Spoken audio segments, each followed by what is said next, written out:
প্রত্যেকটা কথা আমাদের সাবধানে বলা উচিত।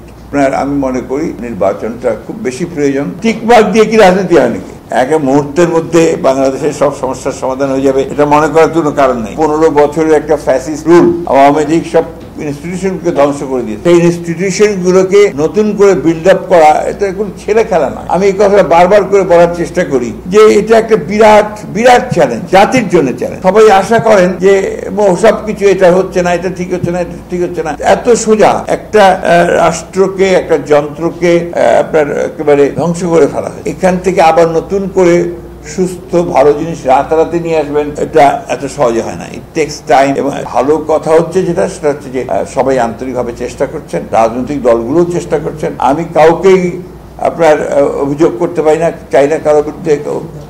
আমি মনে করি everybody is trying their best. Maybe যে হয়তো পথ ভিন্ন, জায়গায় আপনার চিন্তা ভাবনা ভিন্ন হতে পারে, কথাবার্তা ভিন্ন হতে পারে, কিন্তু সবারই চেষ্টা। আর আমি মনে করি যে আমাদের এখন এই সময়টা আপনার এই যে আপনার গণতন্ত্রের উত্তরণের যে কালটা, ট্রানজিশনটা, এটাতে সকলের আমাদের খুব দায়িত্বশীল হওয়া। প্রত্যেকটা কথা আমাদের সাবধানে বলা, প্রত্যেকটি কথা আমরা এমন ভাবে বলবো যে কথাগুলো আমাদের এই যে যাত্রা, একটা চ্যালেঞ্জ মোকাবিলা করার যে যাত্রা, এটা যেন বিঘ্নিত না হয়, ক্ষতিগ্রস্ত না হয়। এবং যেটা বারবার আমি বলে এসেছি, আমরা সবাই বলে এসেছি, জাতীয় ঐক্য ওই ক্ষেত্রে কিন্তু সবচেয়ে ইম্পর্টেন্ট। আগেও বলতাম, আপনার যখন আমরা আন্দোলন করেছি, সংগ্রাম করেছি, তখনও বলেছি জাতীয় ঐক্যের কথা। এখনো আমরা বলছি যে জাতীয় ঐক্য হচ্ছে সবচেয়ে বড় প্রয়োজন আমাদের সামনের দিকে এগিয়ে যাওয়ার। সরকার বলছেন যে আগামী এপ্রিলে, অর্থাৎ আগামী বছরে এপ্রিলে নির্বাচন হবে। আপনারা বারবার আপনাদের দাবি পুনর্ব্যক্ত করেছেন ডিসেম্বরেই নির্বাচন, ডিসেম্বরের মধ্যে নির্বাচন। এক্ষেত্রে সরকার যদি তাদের অবস্থানে অবিচল থাকে, সেক্ষেত্রে আপনাদের অবস্থান, অর্থাৎ বিএনপির অবস্থানটা কি হবে? এই চিন্তা আমরা এখন সেইভাবে আমরা পার্টিগতভাবে আমরা এই ধরনের কোনো সিদ্ধান্ত আমরা নেইনি। আমরা আশা করছি যে সরকারের একটা মানে তারা বিবেচনা করতে, মানে এটাতে কিছুটা বলা যেতে পারে বাস্তবতার প্রেক্ষিতেই তারা বিবেচনা করবেন। এবং এর সময়টা তো ঠিক না।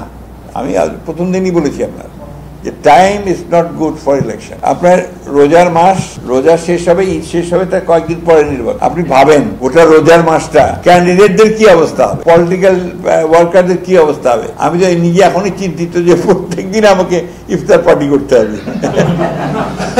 না, আপনি নো জোক, বিরাট ব্যাপার। একটা ব্যয় দ্বিগুণ হয়ে যাবে, ব্যয়টা দ্বিগুণ হবে। এবং সেই ক্ষেত্রে আপনার সবাই যে আমরা অনেকে চিৎকার করি, আমরা সবাই যে আপনার অর্থের কমাতে হবে, মুখের কমাতে হবে, এটা তো বাড়বে।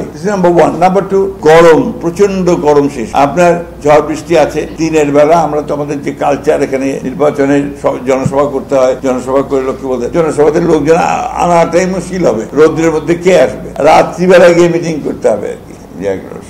এটা তো ওই যে কালকে কোথায় যেন দেখলাম যে বাংলাদেশের নির্বাচন বেশিরভাগ সময়ই আপনার ডিসেম্বর জানুয়ারির মধ্যে হয়েছে। মাত্র দুবার বোধহয় আপনার হয়েছে, তাও দুটো ইলেকশনই আপনার একটু ঝামেলা ছিল। যাই হোক, তারপরেও আপনার আমি মনে করি যে নির্বাচনটা খুব বেশি প্রয়োজন। এটাতে আবার অনেকে আমাকে ভুল বুঝবেন যে সংস্কার চাই না, নির্বাচন চাই। এই যে একটা আমাদের বিরুদ্ধে প্রোপাগান্ডা, প্রচার, এটা কোনো যুক্তি নাই। আমরা তো বহু আগে সংস্কারের কথা বলেছি, আমরা বহু আগে বলেছি যে এই ব্যবস্থা চলবে না। এবং সেই ব্যবস্থাটাকে আমরা ভিশন 2030 ম্যাডামকে দিয়েছি এই রুমে বসে, আমার এখনো মনে আছে। After long debate for few days, 7 দিন 8 দিন ধরে বিভিন্ন বিষয়ে ডিবেট করে করে করে বিভিন্ন পেশার লোকজনদের সাথে কথা বলে কিন্তু আমরা দিয়েছিলাম আপনার ভিশন 2030। তারপরে আমরা যখন আপনার আবার ঐক্যের মতো একটা ওই যে যুগপৎ আন্দোলনের দিকে গেলাম, তার আগেই আমরা একটা 27 দফা আমাদের দলের পক্ষ থেকে দিয়েছিলাম। এরপরে যখন আমরা অন্যান্য আমাদের যুগপৎ আন্দোলনের শরিক দলগুলোর সঙ্গে কথাবার্তা বলতে শুরু করলাম, তখন দিনের পর দিন আলোচনা করে আমরা আপনার 31 দফা দিয়েছি।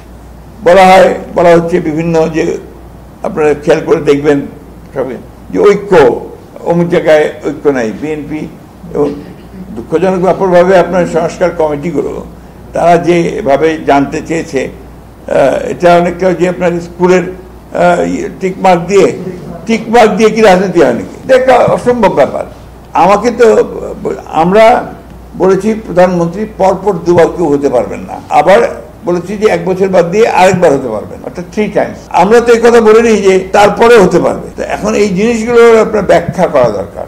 এটা একটা বিরাট একটা আপনার আমাদের দলের তরফ থেকে একটা বিরাট রকমের একটা আপনার অ্যাডভান্স যাওয়া, যে আমরা বলছি যে 2 বছরের বেশি হবে না, তারপরে আরেকটা হতে পারে। It's a major reform.